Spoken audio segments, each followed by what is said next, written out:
TVN ਦੇਖਣ ਵਾਲੇ ਸਮੁੱਚੇ ਦਰਸ਼ਕਾਂ ਨੂੰ ਦਵਿੰਦਰ ਸਿੰਘ ਬੈਨੀਪਾਲ ਵੱਲੋਂ ਪਿਆਰ ਅਤੇ ਸਤਿਕਾਰ ਸਹਿਤ ਸਤਿ ਸ਼੍ਰੀ ਅਕਾਲ।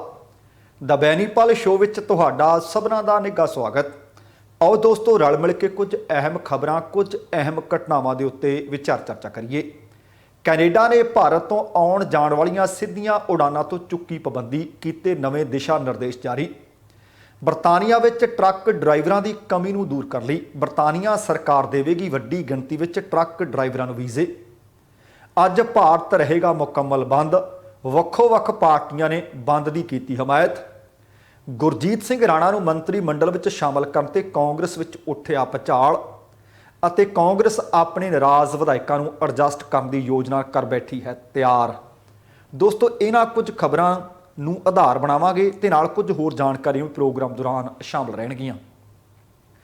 ਇਹਦੇ ਤੋਂ ਪਹਿਲਾਂ ਕਿ ਸਾਰੀਆਂ ਤੁਹਾਡੇ ਹਵਾਲੇ ਕਰਦਿਆਂ ਰੂਬਰੂ ਕਰਦੇ ਹਾਂ, ਉਹਦੇ ਤੋਂ ਪਹਿਲਾਂ ਤੁਹਾਨੂੰ ਸਭਨਾਂ ਨੂੰ ਬੇਨਤੀ ਹੈ ਕਿ ਜੇਕਰ ਹਾਲੇ ਤੱਕ ਤੁਸੀਂ ਆਪਣੇ ਇਸ ਚੈਨਲ ਨੂੰ ਸਬਸਕ੍ਰਾਈਬ ਨਹੀਂ ਕੀਤਾ ਤਾਂ ਕਿਰਪਾ ਕਰਕੇ ਸਬਸਕ੍ਰਾਈਬ ਕਰਕੇ ਨੋਟੀਫਿਕੇਸ਼ਨ ਵਾਲੀ ਘੰਟੀ ਜ਼ਰੂਰ ਔਨ ਕਰ ਲੈਣੀ। ਤੁਹਾਡੇ ਦਿਲੋਂ ਧੰਨਵਾਦੀ ਹੋਵਾਂਗੇ। ਤੇ ਆਓ ਹੁਣ ਇਹਨਾਂ ਸਾਰੀਆਂ ਖਬਰਾਂ ਦੇ ਉੱਤੇ ਨਜ਼ਰਾਂ ਮਾਰੀਏ। ਸਭ ਤੋਂ ਪਹਿਲੀ ਖਬਰ ਵੱਡੀ ਖਬਰ ਆਖੀ ਜਾ ਸਕਦੀ ਹੈ। ਬਹੁਤ ਸਾਰੇ ਲੋਕ ਜਿਨ੍ਹਾਂ ਕੋਲ ਵੀਜ਼ੇ ਨੇ ਉਹ ਕੈਨੇਡਾ ਆਉਣਾ ਚਾਹੁੰਦੇ ਸੀ ਤੇ ਆ ਵੀ ਰਹੇ ਸਨ, ਪਰ ਉਹਨਾਂ ਨੂੰ ਬਹੁਤ ਸਾਰੀਆਂ ਮਹਿੰਗੀਆਂ ਟਿਕਟਾਂ ਤੇ ਰੁਪਈਆ ਤੇ ਲੱਖ ਖਰਚਣਾ ਪੈਂਦਾ ਸੀ। ਉਹਨਾਂ ਯਾਤਰੀਆਂ ਦੇ ਵਾਸਤੇ ਜਿਨ੍ਹਾਂ ਨੇ ਕੈਨੇਡਾ ਆਉਣਾ ਜਾਂ ਕੈਨੇਡਾ ਤੋਂ ਭਾਰਤ ਜਾਣਾ ਹੈ, ਉਹਨਾਂ ਵਾਸਤੇ ਵੱਡੀ ਖਬਰ ਹੈ, ਖੁਸ਼ੀ ਵਾਲੀ ਖਬਰ ਹੈ। ਕੈਨੇਡਾ ਨੇ ਭਾਰਤ ਤੋਂ ਜਾਣ ਆਉਣ ਵਾਲੀਆਂ ਸਿੱਧੀਆਂ ਉਡਾਨਾਂ ਤੇ ਲੱਗੀ ਪਾਬੰਦੀ ਚੁੱਕ ਦਿੱਤੀ ਹੈ। ਲਗਾਤਾਰ 5 ਮਹੀਨਿਆਂ ਤੋਂ ਜ਼ਿਆਦਾ ਸਮਾਂ ਹੋ ਗਿਆ ਸੀ ਜਦੋਂ ਤੋਂ ਇਹ ਪਾਬੰਦੀਆਂ ਲੱਗੀਆਂ ਹੋਈਆਂ ਸਨ। ਭਾਰਤ ਦੇ ਵਿੱਚ ਜਦੋਂ ਦੂਸਰੀ ਕਰੋਨਾ ਦੀ ਲਹਿਰ ਪ੍ਰਚੰਡ ਹੋਈ ਸੀ, ਉਸ ਵਕਤ ਤੋਂ ਲੈ ਕੇ ਇਹ ਪਾਬੰਦੀ ਲਗਾਤਾਰ ਵੱਧਦੀ ਆ ਰਹੀ ਸੀ। ਹੁਣ ਸੋਮਵਾਰ ਤੋਂ ਇੱਕ ਵਾਰ ਫਿਰ ਇਹ ਹਵਾਈ ਸੇਵਾਵਾਂ ਸ਼ੁਰੂ ਹੋ ਰਹੀਆਂ ਨੇ। ਦੱਸਣਾ ਬਣਦਾ ਕਿ ਭਾਰਤ ਤੋਂ ਕੈਨੇਡਾ ਦੀਆਂ ਸਿੱਧੀਆਂ ਉਡਾਨਾਂ ਤੇ ਪਾਬੰਦੀ ਦਰਅਸਲ 21 ਸਤੰਬਰ ਨੂੰ ਸਮਾਪਤ ਹੋ ਗਈ ਸੀ। ਹਾਲਾਂਕਿ ਹੁਣ ਪਾਬੰਦੀ ਸਮਾਪਤ ਹੋਣ ਦੇ ਨਾਲ ਭਾਰਤੀ ਯਾਤਰੀ ਕੈਨੇਡਾ ਦੀ ਯਾਤਰਾ ਕਰ ਸਕਣਗੇ ਤੇ ਕੈਨੇਡੀਅਨ ਭਾਰਤ ਦੀ ਯਾਤਰਾ ਕਰ ਸਕਣਗੇ। ਕੈਨੇਡਾ ਨੇ ਬੁੱਧਵਾਰ ਨੂੰ ਭਾਰਤ ਤੋਂ ਆਉਣ ਵਾਲੀਆਂ 3 ਸਿੱਧੀਆਂ ਉਡਾਨਾਂ ਦੇ ਯਾਤਰੀਆਂ ਦਾ ਟੈਸਟ ਕੀਤਾ। ਟੈਸਟ ਕਰਨ ਤੋਂ ਬਾਅਦ ਇਹ ਪਾਬੰਦੀਆਂ ਚੁੱਕ ਦਿੱਤੀਆਂ ਜਦ ਅਧਿਕਾਰੀਆਂ ਨੇ ਕੋਵਿਡ-19 ਨਾਲ ਇਹਨਾਂ ਉਡਾਨਾਂ ਦੇ ਵਿੱਚ ਜਿਹੜੇ ਪਹੁੰਚੇ ਯਾਤਰੂ ਸਨ ਉਹਨਾਂ ਦੇ ਟੈਸਟ ਕੀਤੇ ਤੇ ਟੈਸਟ ਸਾਰਿਆਂ ਦੇ ਨੈਗੇਟਿਵ ਪਾਏ ਗਏ। ਹੁਣ ਜਾਣਕਾਰੀ ਮਿਲੀ ਹੈ ਕਿ ਏਅਰ ਕੈਨੇਡਾ 27 ਸਤੰਬਰ ਤੋਂ ਆਪਣੀਆਂ ਹਵਾਈ ਸੇਵਾਵਾਂ ਸ਼ੁਰੂ ਕਰਨ ਜਾ ਰਹੀ ਹੈ, ਜਦੋਂ ਕਿ ਏਅਰ ਇੰਡੀਆ 30 ਸਤੰਬਰ ਤੋਂ ਕੈਨੇਡਾ ਲਈ ਆਪਣੀਆਂ ਉਡਾਨਾਂ ਫਿਰ ਤੋਂ ਸ਼ੁਰੂ ਕਰ ਰਹੀ ਹੈ। ਇਹਦੇ ਨਾਲ ਕੁਝ ਨਵੀਆਂ ਗਾਈਡਲਾਈਨਜ਼ ਜਾਰੀ ਕਰ ਦਿੱਤੀਆਂ ਨੇ, ਦਿਸ਼ਾ ਨਿਰਦੇਸ਼ ਜਾਰੀ ਕੀਤੇ ਹੈ। ਕੈਨੇਡਾ ਸਰਕਾਰ ਵੱਲੋਂ ਨਵੀਆਂ ਗਾਈਡਲਾਈਨਜ਼ ਦੇ ਅਨੁਸਾਰ ਯਾਤਰੀਆਂ ਨੂੰ ਨਵੀਂ ਦਿੱਲੀ ਇੰਦਰਾ ਗਾਂਧੀ ਅੰਤਰਰਾਸ਼ਟਰੀ ਹਵਾਈ ਅੱਡੇ ਤੇ ਕੈਨੇਡਾ ਸਰਕਾਰ ਵੱਲੋਂ ਪ੍ਰਵਾਨਿਤ ਜੈਨੇਸਟਰਿੰਗ ਲੈਬ ਤੋਂ ਕਰੋਨਾ ਜਾਂਚ ਕਰਵਾਉਣੀ ਪਵੇਗੀ ਅਤੇ ਨਤੀਜਾ ਨੈਗੇਟਿਵ ਹੋਣ ਤੇ ਉਹਨਾਂ ਨੂੰ ਫਲਾਈਟ ਦੇ ਵਿੱਚ ਚੜ੍ਹਨ ਦੀ ਆਗਿਆ ਦਿੱਤੀ ਜਾਵੇਗੀ। ਨਾਲ ਹੀ ਜੇਕਰ ਕਿਸੇ ਨੇ ਕੈਨੇਡਾ ਆਉਣਾ ਹੈ ਤਾਂ ਭਾਰਤ 'ਚ ਕਿਸੇ ਹੋਰ ਲੈਬ ਤੋਂ ਕੀਤੇ ਗਏ ਕੋਵਿਡ-19 ਦੇ ਨਤੀਜਿਆਂ ਨੂੰ ਕੈਨੇਡਾ ਸਰਕਾਰ ਮਾਨਤਾ ਨਹੀਂ ਦੇਵੇਗੀ। ਇਹ ਯਾਦ ਰੱਖਿਓ ਕਿ ਸਿਰਫ ਤੇ ਸਿਰਫ ਜੋ ਨਿਰਧਾਰਤ ਹੈ ਉੱਥੋਂ ਹੀ ਤੁਹਾਨੂੰ ਕੋਵਿਡ-19 ਦੀ ਨੈਗੇਟਿਵ ਰਿਪੋਰਟ ਸਬਮਿਟ ਕਰਨੀ ਲਾਜ਼ਮੀ ਹੋਏਗੀ। ਤੇ ਨਾਲ ਹੀ ਮੁਕੰਮਲ ਵੈਕਸੀਨੇਸ਼ਨ ਜਿਨ੍ਹਾਂ ਨੇ ਪੂਰੇ ਟੀਕੇ ਲਏ ਹੋਏ ਨੇ, ਲਵਾਏ ਹੋਏ ਨੇ, ਉਹਨਾਂ ਯਾਤਰੀਆਂ ਨੂੰ ਆਪਣੀ ਜਾਣਕਾਰੀ ਅਰਾਈਵ ਕੈਨ ਮੋਬਾਈਲ ਐਪ ਜਾਂ ਫਿਰ ਵੈਬਸਾਈਟ ਤੇ ਅਪਲੋਡ ਵੀ ਕਰਨੀ ਪਏਗੀ। ਅਧਿਕਾਰੀ ਇਹ ਯਕੀਨੀ ਬਣਾਉਣਗੇ ਕਿ ਜਿਹੜੇ ਯਾਤਰੀ ਸ਼ਰਤਾਂ ਪੂਰੀਆਂ ਨਹੀਂ ਕਰਦੇ ਉਹਨਾਂ ਨੂੰ ਬੋਰਡ ਨਾ ਕਰਨ ਦਿੱਤਾ ਜਾਵੇ। ਭਾਰਤ ਦੇ ਯਾਤਰੀ ਜੋ ਅਸਿੱਧੇ ਤੌਰ ਤੇ ਕੈਨੇਡਾ ਦੀ ਯਾਤਰਾ ਨਹੀਂ ਕਰ ਪਾ ਰਹੇ, ਭਾਵ ਉਹ ਡਾਇਰੈਕਟ ਫਲਾਈਟ ਦੇ ਰਾਹੀਂ ਆ ਨਹੀਂ ਰਹੇ, ਤਾਂ ਉਹਨਾਂ ਕੋਲ ਭਾਰਤ ਨੂੰ ਛੱਡ ਕੇ ਕਿਸੇ ਹੋਰ ਤੀਸਰੇ ਮੁਲਕ ਦੀ ਨੈਗੇਟਿਵ ਰਿਪੋਰਟ ਲਾਜ਼ਮੀ ਹੋਣੀ ਚਾਹੀਦੀ ਹੈ। ਪਰ ਜਿਹੜੇ ਸਿੱਧੇ ਆਉਣਗੇ ਉਹਨਾਂ ਕੋਲ ਵੀ 18 ਘੰਟੇ ਪੁਰਾਣੀ, ਇਹਦੇ ਤੋਂ ਇਹ ਨਾ ਹੋਵੇ ਕਿ ਤੁਸੀਂ 4 ਦਿਨ ਪਹਿਲਾਂ ਦੀ ਰਿਪੋਰਟ ਚੱਕੀ ਫਿਰਦੇ ਹੋਵੋ, ਉਹ ਨਹੀਂ ਚੱਲੇਗੀ। ਤੇ ਪਰ ਹਾਲੇ ਜਦੋਂ ਤੱਕ ਇਹ ਮੈਂ ਜਾਣਕਾਰੀਆਂ ਤੁਹਾਡੇ ਲਈ ਰਿਕਾਰਡ ਕਰ ਰਿਹਾ, ਉਸ ਵਕਤ ਤੱਕ ਇੰਡੀਆ ਵੱਲੋਂ ਹਾਲੇ ਇਹ ਜਾਣਕਾਰੀ ਨਹੀਂ ਦਿੱਤੀ ਗਈ, ਕਿਉਂਕਿ ਇੰਡੀਆ ਵੀਜ਼ੇ ਇਸ਼ੂ ਕਰ ਰਿਹਾ ਪਹਿਲਾਂ, ਪਰ ਹੁਣ ਵੀਜ਼ਿਆਂ ਦੇ ਉੱਤੇ ਪਾਬੰਦੀ ਮੁਕੰਮਲ ਤੌਰ ਤੇ ਲੱਗੀ ਹੋਈ ਹੈ। ਨਾਲ ਹੀ ਵਿਜ਼ਟਰ ਵੀਜ਼ਿਆਂ ਤੇ ਹਾਲ ਦੀ ਘੜੀ ਮੁਕੰਮਲ ਪਾਬੰਦੀ ਸੀ, ਪਰ ਹੁਣ ਉਮੀਦ ਹੈ ਕਿ ਭਾਰਤ ਵੀ ਇਹ ਵੀਜ਼ੇ ਖੋਲ੍ਹ ਦੇਵੇਗਾ। ਇਸ ਵਕਤ ਜੇ ਕੋਈ ਜਾਣਾ ਚਾਹੁੰਦਾ ਉਹਦੇ ਕੋਲ OCI ਹੋਣੀ ਲਾਜ਼ਮੀ ਹੈ, ਜਾਂ ਫਿਰ ਉਹਦੇ ਕੋਲੇ ਐਮਰਜੈਂਸੀ ਵੀਜ਼ਾ ਹੋ ਸਕਦਾ ਹੈ, ਜਾਂ ਫਿਰ ਮੈਡੀਕਲ ਵੀਜ਼ਾ ਹੋ ਸਕਦਾ ਹੈ, ਬਿਜ਼ਨਸ ਵੀਜ਼ਾ ਹੋ ਸਕਦਾ ਹੈ। ਪਰ ਵਿਜ਼ਟਰ ਵੀਜ਼ੇ ਹਾਲ ਦੀ ਘੜੀ ਬੰਦ ਸਨ, ਪਰ ਉਮੀਦ ਹੈ कि हो सकता है जदों तक ये खबरां तुहाडे कोल पहुंचण उदों तक भारत सरकार वालों कोई वड्डा स्टैप लै लिया जाए। अगली जिहड़ी खबर है ये बरतानिया वाले पासियों खबर है, क्योंकि कैनेडा दे विच भी जेकर वेखीए तो ट्रक ड्राइवरां की गिणती बहुत घट है जिन्ने लोड़ है, जरूरत है। हुण बरतानिया दे विच ट्रक ते ट्रक ड्राइवरां की दोवां की कमी पाई जा रही है, जिस दे कारण सप्लाई चेन उत्थे प्रभावित हो रही है। जानकारी के अनुसार बरतानिया विच खाण पीण दीयां वस्तां की भी कमी हो रही है। कारण ये नहीं कि खाण पीण दीयां चीज़ां घट ने, ढोआ ढुआई के साधन भाव ट्रकिंग की उत्थे भारी कमी ते नाल ड्राइवरां की भारी कमी है। हुण पैट्रोल पंपां ते गैस स्टेशनां ते लंबियां कतारां उत्थे देखियां जा रहीआं ने। पूरे मुल्क विच हफड़ा दफड़ी का माहौल भी बनता नज़र आ रहा है। आलम यह है कि बरतानिया सरकार अपने मौसमी मजदूर योजना का विस्तार करने जा रही है। इस कवायद के तहत सरकार 10,000 तो ज़्यादा अस्थाई वीज़िया की पेशकश कर रही है ताकि आस पास के यूरोपीयन मुल्कों के विचों ट्रक ड्राइवरों की कमी को पूरा किया जा सके। बरतानिया दे विच डूंघे हुए इस संकट को लेके विरोधियों ने ब्रैगजिट को दोषी ठहराया है। उत्थे ही सरकार का कहना है कि जरूरी वस्तां की कमी महामारी के मद्देनज़र एक अस्थाई मुद्दा ते छेती इनू हल कर लिया जाएगा। सरकार ने शनिचरवार की रात को दस्सिया सी कि 5,000 ईंधन टैंकर ते भोजन सप्लाई ट्रक चालक बरतानिया विच 3 महीने लिए काम करने के योग होणगे। यही नहीं, मूहरे क्रिसमस भी आ रही है, पूरा बिजी सीजन होंदा है। इस नूं ध्यान दे विच रखदिआं सप्लाई चेन नूं ऐन चंगे तरीके नाल बहाल करने वास्ते 5500 पोल्ट्री मजदूरों को भी उम्मीद है कि उन्हों की जी योजना सी उन्होंने भी ये शामिल किया जा सकता है। पर हाल की घड़ी जिन्नी क जानकारी मिली है यदि विस्तार यदा आना हले बाकी है कि सिर्फ जोड़े यूरोपीयन मुल्कों के आले दुआले ड्राइवर रहिंदे है उन्होंने ही अस्थाई वीज़े दिते जाणगे, जां जिहड़े दुबई वगैरह विच रहिंदे ने जां भारत वगैरह विच रहिंदे ने कि उन्होंने भी इन्हां वीज़ियां के तहत सद्दिया जा सकेगा। इसकी हले तस्वीर थोड़ी धुंधली है। आने वाले दिनों में जेकर ये जानकारी मिली तुहाडे नाल जरूर साझी की जाएगी। तो अगली खबर है जिहड़ी अज भारत बंद है। किसान संगठनां ने संयुक्त किसान मोर्चा ने जिहड़े 3 नवे खेती कानून बने ने उन्हां दे खिलाफ अपने अंदोलन नूं होर मजबूत करने वास्ते ते सरकार नूं झटका देण दे वास्ते सोमवार का दिन खास करके 27 सितंबर चुनिया सी। मैं याद करवा दियां कि यही दिन सी 27 सितंबर 2020 का जिस दिन भारत के राष्ट्रपति ने इन्हां कानूनों ते दस्तखत कर दिते सन। ते अज भारत बंद रहेगा। संयुक्त किसान मोर्चा की अगवाई दे विच जिन्नियां किसान जथेबंदियां ने उन्हां जानकारी दी कि सोमवार 27 सितंबर नूं सवेर के 6 बजे तो लैके शाम के 4 बजे तक मुकम्मल भारत बंद रहेगा।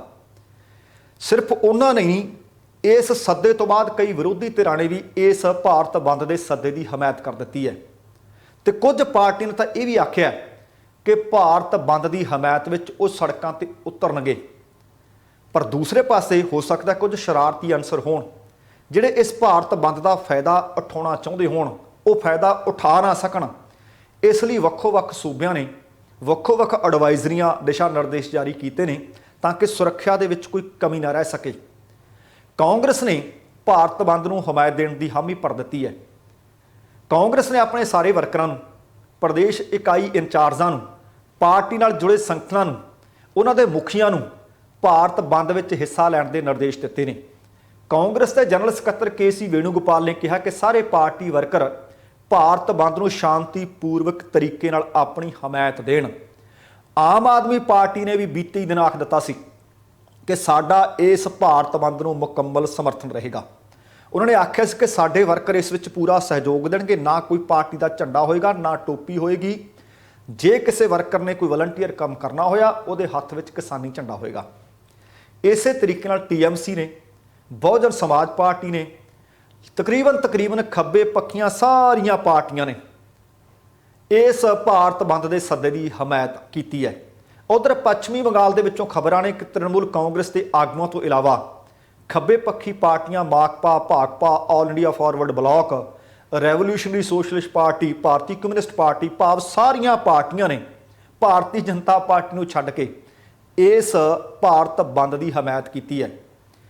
तो बहुजन समाज पार्टी की प्रधान मायावती ने तो यह भी आख्या कि वह भारत बंद की हमायत भी करते हैं ਅਤੇ खेती कानूनों ਨੂੰ वापस लैण की मंग भी नाल करते हैं।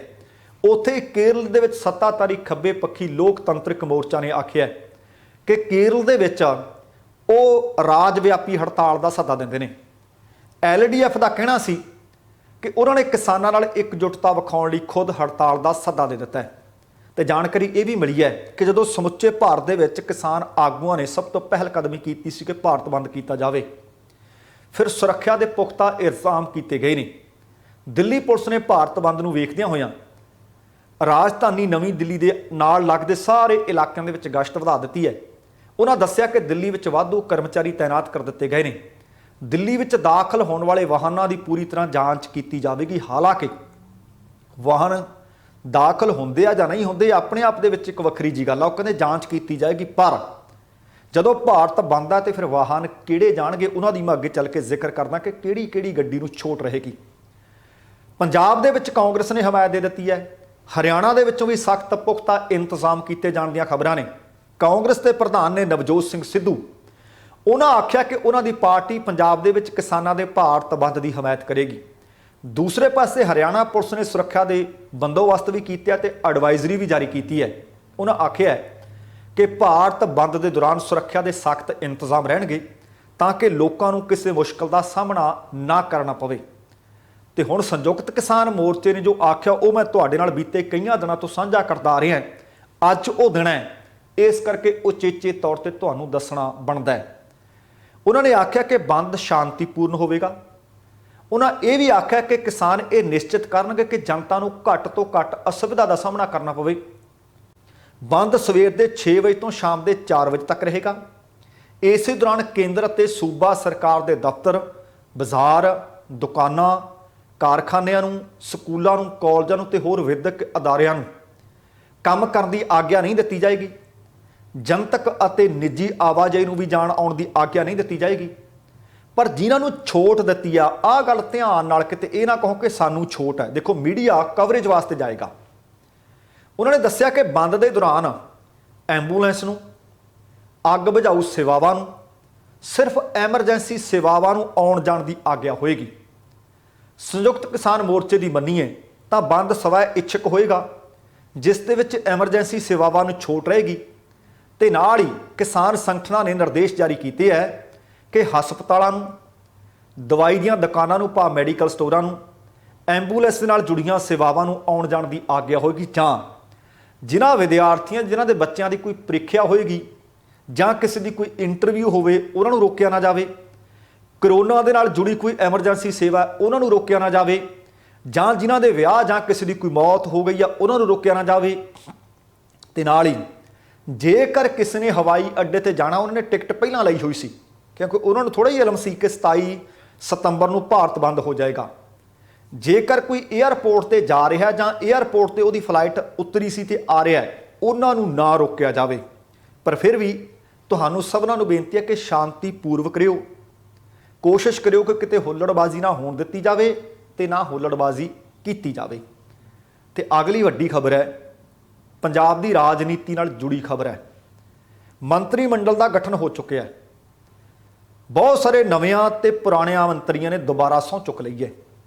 ਸਹੁੰ ਚੁੱਕ ਸਮਾਗਮ ਤੋਂ ਬਾਅਦ ਅਤੇ ਪਹਿਲਾਂ ਵੀ ਸਿਆਸੀ ਗਲਿਆਰਿਆਂ ਦੇ ਵਿੱਚ ਚਰਚਾ ਸ਼ੁਰੂ ਹੋ ਗਈ ਸੀ। ਜਾਣਕਾਰੀ ਮਿਲੀ ਸੀ ਕਿ ਦੁਆਬਾ ਨਾਲ ਸੰਬੰਧਿਤ 6 ਵਿਧਾਇਕ ਨੇ ਜਿਨ੍ਹਾਂ ਨੇ ਰਾਣਾ ਗੁਰਜੀਤ ਸਿੰਘ ਨੂੰ ਮੰਤਰੀ ਬਣਾਉਣ ਦਾ ਵਿਰੋਧ ਕੀਤਾ, ਪਰ ਪਾਰਟੀ ਨੇ ਉਹਨਾਂ ਦੇ ਵਿਰੋਧ ਨੂੰ ਦਰਕਿਨਾਰ ਕਰ ਦਿੱਤਾ। ਰਾਣਾ ਗੁਰਜੀਤ ਸਿੰਘ ਦੇ ਖਿਲਾਫ ਜਿਹੜੀ ਪਹਿਲੀ ਕਾਂਗਰਸ ਸੀ, ਉਹਦੇ ਵਿੱਚ ਤੁਹਾਨੂੰ ਪਤਾ ਹੈ ਕਿ ਪਹਿਲੀ ਕੈਬਨਿਟ ਦੇ ਵਿੱਚ ਇਹ ਵਜ਼ੀਰ ਹੁੰਦੇ ਸੀ, ਇਹਨਾਂ ਨੂੰ ਅਸਤੀਫਾ ਦੇਣਾ ਪਿਆ ਸੀ। ਹੁਣ ਪੰਜਾਬ ਕਾਂਗਰਸ ਦੇ ਸਾਬਕਾ ਪ੍ਰਧਾਨ ਦੇ ਸਮੇਤ ਦੁਆਬੇ ਨਾਲ ਸੰਬੰਧਿਤ 6 ਵਿਧਾਇਕਾਂ ਨੇ ਪੰਜਾਬ ਕਾਂਗਰਸ ਦੇ ਪ੍ਰਧਾਨ ਨਵਜੋਤ ਸਿੰਘ ਸਿੱਧੂ ਅਤੇ ਮੁੱਖ ਮੰਤਰੀ ਚਰਨਜੀਤ ਸਿੰਘ ਚੰਨੀ ਨੂੰ ਚਿੱਠੀ ਲਿਖ ਕੇ ਮੰਗ ਕੀਤੀ ਸੀ ਕਿ ਰਾਣਾ ਗੁਰਜੀਤ ਸਿੰਘ ਇੱਕ ਦਾਗੀ ਆਗੂ ਨੇ, ਜਿਸ ਕਾਰਨ ਉਹਨਾਂ ਨੂੰ ਸਾਲ 2018 ਦੇ ਵਿੱਚ ਅਮਰਿੰਦਰ ਸਿੰਘ ਦੀ ਕੈਬਨਿਟ ਦੇ ਵਿੱਚੋਂ ਬਾਹਰ ਕੱਢਣਾ ਪਿਆ ਸੀ ਜਾਂ ਕਰਨਾ ਪਿਆ ਸੀ ਜਾਂ ਹੋਣਾ ਪਿਆ ਸੀ। ਤੇ ਇੱਕ ਪਾਸੇ ਤੁਸੀਂ ਆਖ ਰਹੇ ਹੋ ਕਿ ਆਹ ਕੁਝ ਦਾਗੀ ਬੰਦੇ ਸੀ, ਇਹਨਾਂ ਨੂੰ ਅਸੀਂ ਬਾਹਰ ਕਰ ਰਹੇ ਹਾਂ, ਤੇ ਕਰ ਵੀ ਦਿੱਤੇ ਗਏ ਨੇ। ਪਰ ਆਹ ਜਿਹੜਾ ਇੱਕ ਦਾਗੀ ਸੀ ਜਿਨ੍ਹਾਂ ਤੋਂ ਅਸਤੀਫਾ ਲੈ ਲਿਆ ਗਿਆ ਸੀ, ਇਹਨਾਂ ਨੂੰ ਦੁਬਾਰਾ ਸ਼ਾਮਲ ਕਿਉਂ ਕੀਤਾ ਜਾ ਰਿਹਾ ਹੈ? ਚਿੱਠੀ ਲਿਖਣ ਵਾਲਿਆਂ ਦੇ ਵਿੱਚ ਸਾਬਕਾ ਪੰਜਾਬ ਪ੍ਰਧਾਨ ਮਹਿੰਦਰ ਸਿੰਘ KP, ਨਵਤੇਜ ਸਿੰਘ ਚੀਮਾ ਜਿਹੜੇ ਸੁਲਤਾਨਪੁਰ ਤੋਂ ਵਿਧਾਇਕ ਨੇ, ਬਲਵਿੰਦਰ ਸਿੰਘ ਜਿਹੜੇ ਫਗਵਾੜਾ ਤੋਂ ਵਿਧਾਇਕ ਨੇ, ਬਾਵਾ ਹੈਨਰੀ ਜਿਹੜੇ ਜਲੰਧਰ ਨੌਰਥ ਤੋਂ ਵਿਧਾਇਕ ਨੇ, ਡਾਕਟਰ ਰਾਜ ਕੁਮਾਰ ਚੱਬੇਵਾਲ ਜਿਹੜੇ ਚੱਬੇਵਾਲ ਤੋਂ ਵਿਧਾਇਕ ਨੇ, ਤੇ ਇਹਦੇ ਨਾਲ ਹੀ ਪਵਨ, ਤੇ ਇਹ ਸ਼ਾਮ 84 ਤੋਂ ਵਿਧਾਇਕ ਨੇ, ਤੇ ਸੁਖਪਾਲ ਖਹਿਰਾ ਜਿਹੜੇ ਹਲਕਾ ਭੁਲੱਥ ਤੋਂ ਵਿਧਾਇਕ ਨੇ। ਤੇ ਮੈਂ ਦੱਸਣਾ ਚਾਹੁੰਦਾ ਕਿ ਪਹਿਲਾਂ ਸੁਖਪਾਲ ਖਹਿਰਾ ਕਾਂਗਰਸ ਪਾਰਟੀ ਦਾ ਹਿੱਸਾ ਵੀ ਨਹੀਂ ਸਨ ਤੇ ਹੁਣ ਉਹ ਕਾਂਗਰਸ ਪਾਰਟੀ ਵਿੱਚ ਨੇ। ਤੇ ਜਦੋਂ ਰਾਣਾ ਗੁਰਜੀਤ ਸਿੰਘ ਹੋਰਾਂ ਨੂੰ ਮੰਤਰੀ ਮੰਡਲ ਵਿੱਚੋਂ ਲਾਂਭੇ ਹੋਣਾ ਪਿਆ ਸੀ, ਉਸ ਵਕਤ ਵੀ ਸੁਖਪਾਲ ਸਿੰਘ ਖਹਿਰਾ ਹੋਰਾਂ ਨੇ ਆਵਾਜ਼ ਬੁਲੰਦ ਕੀਤੀ ਸੀ। ਇੱਥੇ ਹੀ ਬਸ ਨਹੀਂ, ਇਸੇ ਦੌਰਾਨ ਇਹਨਾਂ ਵਿਧਾਇਕਾਂ ਦੇ ਵੱਲੋਂ ਇਹ ਵੀ ਪਤਾ ਲੱਗਾ ਕਿ ਨਵਜੋਤ ਸਿੰਘ ਸਿੱਧੂ ਨਾਲ ਮੁਲਾਕਾਤ ਕਰਕੇ ਵੀ ਇਹ ਗੱਲ ਉਹਨਾਂ ਦੇ ਸਾਹਮਣੇ ਰੱਖੀ ਗਈ। ਇਹਨਾਂ ਵਿਧਾਇਕਾਂ ਦਾ ਕਹਿਣਾ ਸੀ ਕਿ ਜਿਸ ਮੰਤਰੀ ਨੂੰ 2018 ਦੇ ਵਿੱਚ ਕੈਬਨਿਟ ਦੇ ਵਿੱਚੋਂ ਬਾਹਰ ਦਾ ਰਸਤਾ ਦਿਖਾਇਆ ਗਿਆ ਹੋਵੇ, ਆ ਰੇਤ ਮਾਫੀਆ ਜਿਹੜਾ ਚੱਲ ਰਿਹਾ ਨਜਾਇਜ਼ ਮਾਈਨਿੰਗ, ਜਿਸ ਦੇ ਵਿੱਚ ਉਹਦਾ ਨਾਂ ਗੂੰਜਿਆ ਹੋਵੇ, ਤੇ ਦੁਬਾਰਾ ਉਹਨੂੰ ਮੰਤਰੀ ਬਣਾਉਣਾ ਕਿਸੇ ਵੀ ਗੱਲ ਜਾਂ ਕਿਸੇ ਵੀ ਕਾਰਨ ਕਰਕੇ ਠੀਕ ਨਹੀਂ ਹੈ। ਇਹ ਮੈਂ ਤੁਹਾਨੂੰ ਦੱਸ ਦਿਆਂ ਕਿ ਜਿਸ ਦਿਨ ਚਰਨਜੀਤ ਸਿੰਘ ਚੰਨੀ ਹੋਰੀ ਮੁੱਖ ਮੰਤਰੀ ਬਣੇ ਸੀ, ਪਹਿਲੀ ਪ੍ਰੈਸ ਕਾਨਫਰੰਸ ਦੇ ਵਿੱਚ ਉਹਨੇ ਆਖਿਆ ਸੀ ਕਿ ਆ ਜਿਹੜੇ ਰੇਤਾ ਨਜਾਇਜ਼ ਵੇਚੀ ਜਾਂਦੇ ਨੇ, ਨਜਾਇਜ਼ ਮਾਈਨਿੰਗ ਦਾ ਕੰਮ ਕਰਦੇ ਨੇ, ਮੇਰੇ ਕੋਈ ਨੇੜੇ ਨਾ ਆਵੇ। ਹੁਣ ਉਹ ਸਵਾਲ ਕਰ ਰਹੇ ਹੈ ਕਿ ਚਰਨਜੀਤ ਸਿੰਘ ਚੰਨੀ ਹੋਰੀ ਤਾਂ ਕਹਿੰਦੇ ਸੀ ਜਿਹੜੇ ਕੰਮ ਕਰ ਰਹੇ ਆ ਇਹ ਤਾਂ ਕੰਮ ਕਰ ਵੀ ਰਹੇ ਸੀ ਤੇ ਕਰਵਾ ਵੀ ਰਹੇ ਸੀ, ਫਿਰ ਇਹ ਤੁਹਾਡੀ ਕੈਬਨਿਟ ਵਿੱਚ ਕਿਵੇਂ ਆ ਗਏ? ਮਸਲਾ ਸੱਚਮੁੱਚ ਵਿਚਾਰਨ ਵਾਲਾ। ਹੁਣ ਉਹਨਾਂ ਨੇ ਇਹ ਵੀ ਕਿਹਾ ਕਿ 2022 ਦੀਆਂ ਚੋਣਾਂ ਬਿਲਕੁਲ ਨੇੜੇ ਨੇ, ਇਸ ਤਰ੍ਹਾਂ ਦੇ ਫੈਸਲੇ ਨਾ ਲਿਓ ਜਿਹਦੇ ਕਰਕੇ ਸਾਰਾ ਕੁਝ ਕਰ ਕਰਾ ਕੇ ਵੀ ਜਨਤਾ ਨੂੰ ਜਵਾਬ ਦੇਣਾ ਸਾਨੂੰ ਔਖਾ ਹੋ ਜੇ।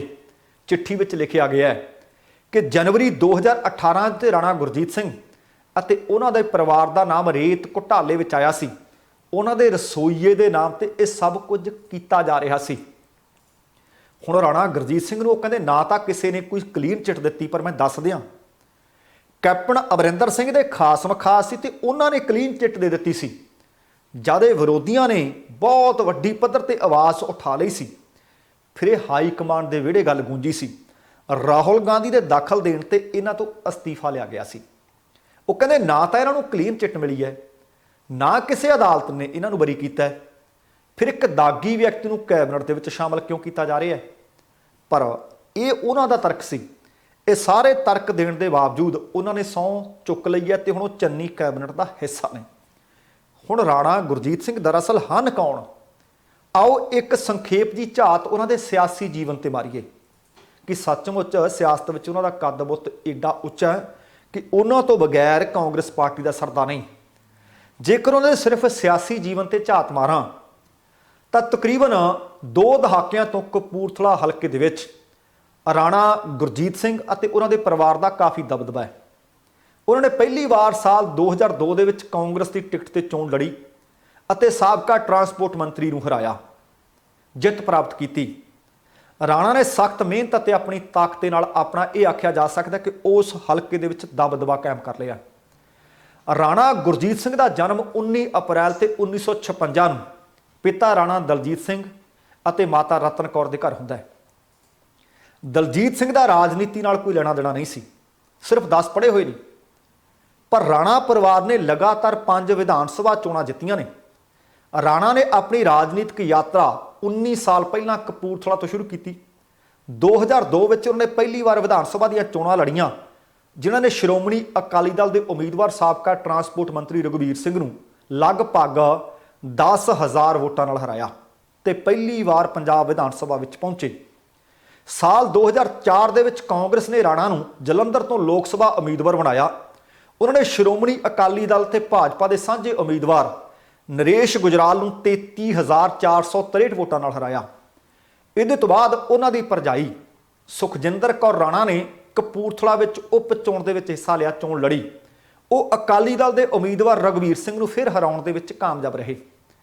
ਇਹਦੇ ਤੋਂ ਬਾਅਦ 2007 ਦੇ ਵਿੱਚ ਰਾਣਾ ਗੁਰਜੀਤ ਸਿੰਘ ਦੀ ਪਤਨੀ ਰਾਜਵੰਸ਼ ਕੌਰ ਰਾਣਾ ਨੇ ਕਪੂਰਥਲਾ ਤੋਂ ਚੋਣ ਲੜੀ ਅਤੇ ਰਘੁਬੀਰ ਸਿੰਘ ਨੂੰ ਫਿਰ ਹਰਾਇਆ, ਜਿੱਤ ਦਰਜ ਕੀਤੀ।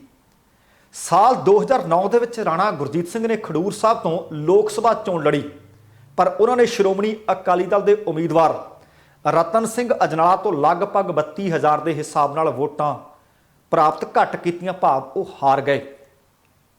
2012 ਦੇ ਵਿੱਚ ਰਾਣਾ ਗੁਰਜੀਤ ਸਿੰਘ ਨੇ ਕਪੂਰਥਲਾ ਵਿਧਾਨ ਸਭਾ ਤੋਂ ਫਿਰ ਚੋਣ ਲੜੀ। ਫਿਰ ਉਹਨਾਂ ਨੇ ਸ਼੍ਰੋਮਣੀ ਅਕਾਲੀ ਦਲ ਅਤੇ ਭਾਜਪਾ ਦੇ ਸਾਂਝੇ ਉਮੀਦਵਾਰ ਸਰਬਜੀਤ ਸਿੰਘ ਮੱਕੜ ਨੂੰ 14,000 ਤੇ 471 ਵੋਟਾਂ ਦੇ ਫਰਕ ਨਾਲ ਹਰਾ ਕੇ ਆਪਣੀ ਵਿਧਾਇਕ ਵਾਲੀ ਸੀਟ ਦੁਬਾਰਾ ਹਾਸਲ ਕਰ ਲਈ। ਸਾਲ 2017 ਦੇ ਵਿੱਚ ਸ਼੍ਰੋਮਣੀ ਅਕਾਲੀ ਦਲ ਤੇ ਭਾਜਪਾ ਨੇ ਪਰਮਜੀਤ ਸਿੰਘ ਐਡਵੋਕੇਟ ਨੂੰ ਰਾਣਾ ਗੁਰਜੀਤ ਸਿੰਘ ਦੇ ਵਿਰੁੱਧ ਮੈਦਾਨ ਵਿੱਚ ਉਤਾਰਿਆ। ਉਹ ਲਗਭਗ 28,723 ਵੋਟਾਂ ਦੇ ਫਰਕ ਨਾਲ ਹਾਰ ਗਏ। ਮੁੱਖ ਮੰਤਰੀ ਚਰਨਜੀਤ ਸਿੰਘ ਚੰਨੀ ਦੀ ਹੁਣ ਅਗਵਾਈ ਦੇ ਵਿੱਚ ਸਰਕਾਰ ਬਣੀ ਹੈ। ਵਿਧਾਇਕ ਰਾਣਾ ਗੁਰਜੀਤ ਸਿੰਘ ਹੋਰਾਂ ਨੂੰ ਦੁਬਾਰਾ ਕੈਬਨਿਟ ਦੇ ਵਿੱਚ ਸ਼ਾਮਲ ਕਰ ਲਿਆ ਗਿਆ ਹੈ। ਇਹ ਕੁਝ ਮਹੀਨਿਆਂ ਤੋਂ ਲਗਾਤਾਰ ਕਿਆਸ ਲਾਈਆਂ ਲੱਗ ਰਹੀਆਂ ਸਨ। ਉਹਦਾ ਕਾਰਨ ਹੈ ਕਿ ਜਦੋਂ ਲਗਾਤਾਰ ਕੈਪਟਨ ਵਿਰੋਧੀ ਖੇਮਾ ਮਜ਼ਬੂਤ ਹੋ ਰਿਹਾ ਸੀ, ਭਾਵੇਂ ਕਿ ਕਿਸੇ ਵਕਤ ਕੈਪਟਨ ਅਮਰਿੰਦਰ ਸਿੰਘ ਦੇ ਇਹ ਖਾਸ ਮਖਾਸ ਸਨ, ਪਰ ਹੁਣ ਦੂਰੀਆਂ ਨਜ਼ਰ ਆ ਰਹੀਆਂ ਸਨ। ਜਿਸ ਦਿਨ ਤੋਂ ਸੁਖਪਾਲ ਖਹਿਰਾ ਨੂੰ ਕੈਪਟਨ ਅਮਰਿੰਦਰ ਸਿੰਘ ਕਾਂਗਰਸ ਦੇ ਵਿੱਚ ਸ਼ਾਮਲ ਕਰ ਲੈਂਦੇ ਨੇ ਤੇ ਹੁਣ ਚੰਨੀ ਸਰਕਾਰ ਬਣੀ ਹੈ। ਸੀਨੀਅਰਤਾ ਦੇ ਆਧਾਰ ਤੇ ਆਖੀਏ ਜਾਂ ਕੁਝ ਫੈਕਟਰ ਹੋਰ ਆਖੇ ਜਾ ਸਕਦੇ ਹੈ ਕਿ ਰਾਣਾ ਗੁਰਜੀਤ ਸਿੰਘ ਹੋਰਾਂ ਨੂੰ ਦੁਬਾਰਾ ਦੁਆਬਾ ਖੇਤਰ ਦੀ ਨੁਮਾਇੰਦਗੀ ਕਰਨ ਦਾ ਮੌਕਾ ਦਿੱਤਾ ਗਿਆ ਹੈ। ਮੈਂ ਯਾਦ ਕਰਵਾ ਦਿਆਂ ਕਿ 23 ਸਤੰਬਰ ਨੂੰ ਮੁੱਖ ਮੰਤਰੀ ਚੰਨੀ ਆਪਣੇ ਪਹਿਲੀ ਸਰਕਾਰੀ ਪ੍ਰੋਗਰਾਮ ਦੇ ਦੌਰਾਨ PTU ਦੇ ਵਿੱਚ ਡਾਕਟਰ ਅੰਬੇਦਕਰ ਅਜਾਇਬ ਘਰ ਦਾ ਉਦਘਾਟਨ ਕਰਨ ਤੋਂ ਬਾਅਦ ਉਹ ਚੇਚੇ ਤੌਰ ਤੇ ਕੁਝ ਸਮੇਂ ਦੇ ਵਾਸਤੇ ਰਾਣਾ ਗੁਰਜੀਤ ਸਿੰਘ ਦੇ ਕਪੂਰਥਲਾ ਸਥਿਤ ਏਕਤਾ ਭਵਨ ਦੇ ਘਰ ਗਏ ਸੀ। ਇਸੇ ਦੌਰਾਨ ਮੁੱਖ ਮੰਤਰੀ ਚੰਨੀ ਅਤੇ ਰਾਣਾ ਵਿਚਕਾਰ ਪੰਜਾਬ ਦੀ ਰਾਜਨੀਤੀ ਅਤੇ ਕਾਂਗਰਸ ਦੀ ਰਾਜਨੀਤੀ ਜਿਹੜੀ ਅੰਦਰੂਨੀ ਉਹਦੇ ਬਾਬਤ ਗੱਲਬਾਤ ਹੋਈ ਸੀ। ਮੀਟਿੰਗ ਦੌਰਾਨ ਕਪੂਰਥਲਾ ਜ਼ਿਲ੍ਹੇ ਦਾ ਕੋਈ ਹੋਰ ਵਿਧਾਇਕ ਰਾਣਾ ਦੀ ਕੋਠੀ ਤੇ ਨਹੀਂ ਸੀ ਪਹੁੰਚਿਆ। ਇਹ ਉਸੇ ਦਿਨ ਤੋਂ ਕਿਆਸ ਰਾਈਆਂ ਲੱਗ ਰਹੀਆਂ ਸਨ ਕਿ ਰਾਣਾ ਗੁਰਜੀਤ ਸਿੰਘ ਨੂੰ ਪੰਜਾਬ ਦੇ ਮੰਤਰੀ ਮੰਡਲ ਦੇ ਵਿੱਚ ਸ਼ਾਮਲ ਕੀਤਾ ਜਾ ਸਕਦਾ ਹੈ। ਹੁਣ ਆਖਿਰਕਾਰ ਚੰਨੀ ਦੇ ਮੰਤਰੀ ਮੰਡਲ ਦੇ ਵਿੱਚ ਲੈ ਜਾਣ ਤੋਂ ਬਾਅਦ, ਸਹੁੰ ਚੁੱਕਣ ਤੋਂ ਬਾਅਦ ਕੁਝ ਜਿੱਥੇ ਨਾਰਾਜ਼ਗੀਆਂ ਨੇ ਤੇ ਉਹਦੇ ਨਾਲ ਨਾਲ ਉਹਨਾਂ ਦੇ ਸਮਰਥਕਾਂ ਦੇ ਵਿੱਚ ਖੁਸ਼ੀ ਦੀ ਲਹਿਰ ਵੀ ਹੈ ਤੇ ਉਹਨਾਂ ਨੇ ਵੀ ਆਖਿਆ ਕਿ ਆਪਣੇ ਇਲਾਕੇ ਦੇ ਰਹਿੰਦੇ ਕਾਰਜ ਹੁਣ ਮੈਂ ਪੂਰੇ ਕਰਾਂਗਾ। ਤੇ ਹੁਣ ਖੈਰ ਉਹ ਪੂਰੇ ਪੰਜਾਬ ਦੇ ਇੱਕ ਵਾਰ ਫਿਰ ਤੋਂ ਮੰਤਰੀ ਬਣ ਕੇ ਨੇ। ਵੇਖਦੇ ਹਾਂ ਕਿ 3 ਮਹੀਨਿਆਂ ਦੇ ਵਿੱਚ ਉਹ ਕੀ ਕਰਦੇ ਆ। ਪਰ ਇਹਨਾਂ ਨੂੰ ਲੈ ਕੇ ਕਾਂਗਰਸ ਦੇ ਅੰਦਰ ਵੀ ਨਾਰਾਜ਼ਗੀ ਹੈ ਤੇ ਵਿਰੋਧੀ ਧਿਰਾਂ ਨੇ ਵੀ ਸਵਾਲ ਚੁੱਕਣੇ ਸ਼ੁਰੂ ਕਰ ਦਿੱਤੇ ਹੈ। ਹੁਣ ਵੇਖਦੇ ਹਾਂ ਕਿ ਆਉਣ ਵਾਲੇ ਦਿਨਾਂ ਦੇ ਵਿੱਚ ਵਿਰੋਧੀ ਸਵਾਲ ਪੁੱਛਣਗੇ ਕਿ ਮੁੱਖ ਮੰਤਰੀ ਸਾਹਿਬ ਤੁਸੀਂ ਕਿਹਾ ਸੀ ਕਿ ਰੇਤ ਮਾਫੀਏ ਵਾਲਾ ਮੇਰੇ ਕੋਈ ਨੇੜੇ ਨਾ ਟੁੱਕੇ, ਤੁਸੀਂ ਆਪਣੇ ਖੱਬੇ ਸੱਜੇ ਬਿਠਾ ਲਏ ਨੇ ਉਹ ਬੰਦੇ। ਪਰ ਜਿਹੜੇ ਹੁਣ ਕਾਂਗਰਸ ਦੇ ਕੁਝ ਇੱਕ ਵਜ਼ੀਰ ਸੀ ਜਿਨ੍ਹਾਂ ਨੂੰ ਲਾਂਭੇ ਕਰ ਦਿੱਤਾ ਗਿਆ, ਕੁਝ ਉਹ ਵੀ ਨਾਰਾਜ਼ ਨੇ।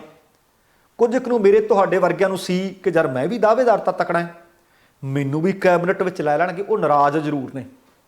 ਖਾਸ ਕਰਕੇ ਜਿਹੜਾ ਮੰਤਰੀ ਮੰਡਲ ਦਾ ਪੁਨਰ ਗਠਨ ਕੀਤਾ ਗਿਆ ਇਹਦੇ ਵਿੱਚ ਨਾਰਾਜ਼ਗੀ ਵਾਲੀ ਚੰਗਿਆੜੀ ਸੁਲਗਣੀ ਸ਼ੁਰੂ ਹੋ ਗਈ ਹੈ। ਉਮੀਦ ਹੈ ਕਿ ਜਵਾਲਾਮੁਖੀ ਨਾ ਬਣੇ, ਉਹਨੂੰ ਸ਼ਾਂਤ ਕਰਨ ਦੇ ਵਾਸਤੇ ਆਉਣ ਵਾਲੇ ਕੁਝ ਦਿਨਾਂ ਦੇ ਵਿੱਚ ਕੁਝ ਵਿਧਾਇਕ ਜਿਹੜੇ ਨਾਰਾਜ਼ ਨੇ ਉਹਨਾਂ ਨੂੰ ਸ਼ਾਂਤ ਕਰਨ ਦੇ ਲਈ ਇੰਪਰੂਵਮੈਂਟ ਟਰਸਟ ਦੇ ਚੇਅਰਮੈਨ ਲਗਾਇਆ ਜਾ ਸਕਦਾ ਹੈ। ਇੱਥੇ ਦੱਸਣਾ ਬਣਦਾ ਹੈ, ਸ਼ਾਇਦ ਤੁਹਾਨੂੰ ਚੇਤਾ ਵੀ ਹੋਵੇ, ਕੁਝ ਕੁ ਦਿਨ ਪਹਿਲਾਂ ਨਵਜੋਤ ਸਿੰਘ ਸਿੱਧੂ ਦੇ ਵੱਲੋਂ ਅੰਮ੍ਰਿਤਸਰ ਇੰਪਰੂਵਮੈਂਟ ਟਰਸਟ ਦੇ ਚੇਅਰਮੈਨ ਦਿਨੇਸ਼ ਬਸੀ ਨੂੰ ਹਟਾ ਕੇ ਆਪਣੇ ਕਰੀਬੀ ਕਾਉਂਸਲਰ ਨੂੰ ਉੱਥੋਂ ਦਾ ਚੇਅਰਮੈਨ ਲਗਾ ਦਿੱਤਾ ਗਿਆ ਸੀ। ਇਸੇ ਤਰ੍ਹਾਂ ਬਟਾਲਾ ਦੇ ਵਿੱਚ ਰਾਜ ਸਭਾ ਮੈਂਬਰ ਪ੍ਰਤਾਪ ਸਿੰਘ ਬਾਜਵਾ ਦੀ ਸਿਫਾਰਿਸ਼ ਵਾਲੇ ਚੇਅਰਮੈਨ ਨੂੰ ਹਟਾ ਕੇ ਤ੍ਰਿਪਤ ਰਾਜਿੰਦਰ ਸਿੰਘ ਬਾਜਵਾ ਦੇ ਪਹਿਲੇ ਹੀ ਚੇਅਰਮੈਨ ਨੂੰ ਦੁਬਾਰਾ ਉਸੇ ਕੁਰਸੀ ਤੇ 22 ਦਿਨਾਂ ਬਾਅਦ ਫਿਰ ਬਿਠਾ ਦਿੱਤਾ ਗਿਆ ਸੀ। ਭਾਵੇਂ ਕਿ ਇਹ ਉਹਦਾ ਆਉਣ ਵਾਲੇ ਕੁਝ ਮਹੀਨਿਆਂ ਲਈ ਹੋਵੇ, ਪਰ ਹਾਈ ਕਮਾਂਡ ਕੋਲ ਫੀਡਬੈਕ ਪੁੱਜ ਰਹੀ ਹੈ ਕਿ ਜਿਨ੍ਹਾਂ ਵਿਧਾਇਕਾਂ ਨੂੰ ਮੰਤਰੀ ਬਣਾਇਆ ਨਹੀਂ ਜਾ ਸਕਿਆ ਉਹ ਨਾਰਾਜ਼ ਨੇ। ਉਹਨਾਂ ਦੀਆਂ ਨਾਰਾਜ਼ਗੀਆਂ ਦੂਰ ਕਰਨ ਦੇ ਵਾਸਤੇ ਉਹਨਾਂ ਨੂੰ ਚੇਅਰਮੈਨ ਦੀ ਕੁਰਸੀ ਤੇ ਬਿਠਾਇਆ ਜਾ ਸਕਦਾ ਹੈ। ਇਹਨਾਂ 'ਚ ਅੰਮ੍ਰਿਤਸਰ ਦੇ ਲਈ ਇੰਦਰਵੀਰ ਬੁਲਾਰੀਆ ਦਾ ਨਾਮ ਲਿਆ ਜਾ ਸਕਦਾ, ਜਿਹੜੇ ਨਵਜੋਤ ਸਿੰਘ ਸਿੱਧੂ ਦੇ ਖਾਸ ਮਖਾਸ ਵੀ ਹੈ। ਜਦਕਿ ਲੁਧਿਆਣਾ ਤੋਂ ਸੁਰਿੰਦਰ ਡਾਬਰ ਦਾ ਨਾਮ ਵੀ ਦੱਸਿਆ ਜਾ ਰਿਹਾ ਹੈ। ਸੰਜੇ ਤਲਵਾੜ ਦੇ ਨਾਮ ਦੀ ਚਰਚਾ ਵੀ ਹੋ ਰਹੀ ਹੈ ਤੇ ਦੱਸਿਆ ਜਾ ਰਿਹਾ ਕਿ ਇੰਪਰੂਵਮੈਂਟ ਟਰਸਟ ਦਾ ਅਹੁਦਾ ਹਾਸਲ ਕਰਨ ਲਈ ਹੋਰ ਵੀ ਬਹੁਤ ਸਾਰੇ ਵਿਧਾਇਕ ਨੇ ਜਿਹੜੇ ਇਸ ਵਕਤ ਲੌਬੀ ਕਰ ਰਹੇ ਨੇ, ਜਿਨ੍ਹਾਂ ਦੇ ਵਿੱਚ ਜਲੰਧਰ ਤੋਂ ਰਾਜਿੰਦਰ ਬੇਰੀ ਦਾ ਨਾਮ ਵੀ ਦੱਸਿਆ ਜਾ ਰਿਹਾ ਹੈ, ਸੁਸ਼ੀਲ ਰਿੰਕੂ ਦਾ ਨਾਮ ਵੀ ਦੱਸਿਆ ਜਾ ਰਿਹਾ ਹੈ, ਸੁਰਿੰਦਰ ਚੌਧਰੀ ਦਾ ਨਾਮ ਵੀ ਲਿਆ ਜਾ ਰਿਹਾ ਹੈ ਤੇ ਕੁਝ ਇੱਕ ਨਾਮ ਹੋਰ ਨੇ ਜਿਹੜੇ ਇਸ ਵਕਤ ਰੁੱਸੇ ਹੋਏ ਨੇ, ਨਾਰਾਜ਼ ਨੇ। ਸੋ ਰੁੱਸਿਆਂ ਨੂੰ ਮਨਾਉਣ ਦੇ ਵਾਸਤੇ, ਕਿਉਂਕਿ ਸਮਾਂ ਬੜਾ ਘੱਟ ਹੈ, ਜੇਕਰ ਇਹ ਰੁੱਸੇ ਰਹੇ, ਇਹ ਮਨਾਏ ਨਾ, ਕਹਿੰਦੇ ਹੁੰਦੇ ਨੇ ਕਿ ਪਾਟੇ ਨੂੰ ਸਵਾਈਏ ਨਾ ਤੇ ਰੁੱਸੇ ਨੂੰ ਮਨਾਈਏ ਨੇ ਤਾਂ ਗੱਲ ਵਧਦਿਆਂ ਵੱਧ ਜਾਂਦੀ ਹੈ। ਕਿਉਂਕਿ ਜਦੋਂ ਕੈਬਨਿਟ ਦਾ ਪੁਨਰ ਗਠਨ ਵੀ ਕੀਤਾ ਗਿਆ ਉਹਦੇ ਵਿੱਚ ਬਹੁਤ ਸਾਰੇ ਪਹਿਲੂ ਵਿਚਾਰੇ ਗਏ ਨੇ। ਸਭ ਤੋਂ ਅਹਿਮ ਪਹਿਲੂ ਇਹ ਸੀ ਕਿ ਕਿਤੇ ਨਾਰਾਜ਼ ਬੰਦੇ ਕੈਪਟਨ ਅਮਰਿੰਦਰ ਸਿੰਘ ਦੇ ਧੜੇ ਵਾਲੇ ਨਾ ਜ਼ਿਆਦਾ ਹੋਣ।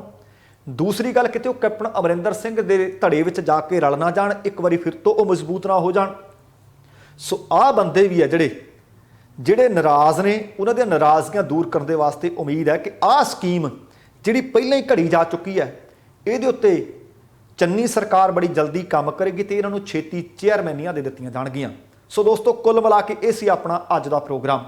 ਉਮੀਦ ਕਰ ਰਹੇ ਹਾਂ ਕਿ ਤੁਹਾਨੂੰ ਚੰਗਾ ਲੱਗਿਆ ਹੋਣਾ ਹੈ। ਜੇਕਰ ਚੰਗਾ ਲੱਗਿਆ ਤਾਂ ਕਿਰਪਾ ਕਰਕੇ ਲਾਈਕ ਅਤੇ ਸ਼ੇਅਰ ਜ਼ਰੂਰ ਕਰ ਦੇਣਾ, ਤੇ ਨਾਲ ਹੀ ਜੇਕਰ ਹਾਲੇ ਤੱਕ ਤੁਸੀਂ ਆਪਣੇ ਇਸ ਚੈਨਲ ਨੂੰ ਸਬਸਕ੍ਰਾਈਬ ਨਹੀਂ ਕੀਤਾ ਤਾਂ ਕਿਰਪਾ ਕਰਕੇ ਸਬਸਕ੍ਰਾਈਬ ਕਰਕੇ ਨੋਟੀਫਿਕੇਸ਼ਨ ਵਾਲੀ ਘੰਟੀ ਜ਼ਰੂਰ ਔਨ ਕਰ ਲੈਣੀ। ਤੁਹਾਡੇ ਦਿਲੋਂ ਧੰਨਵਾਦੀ ਹੋਵਾਂਗੇ।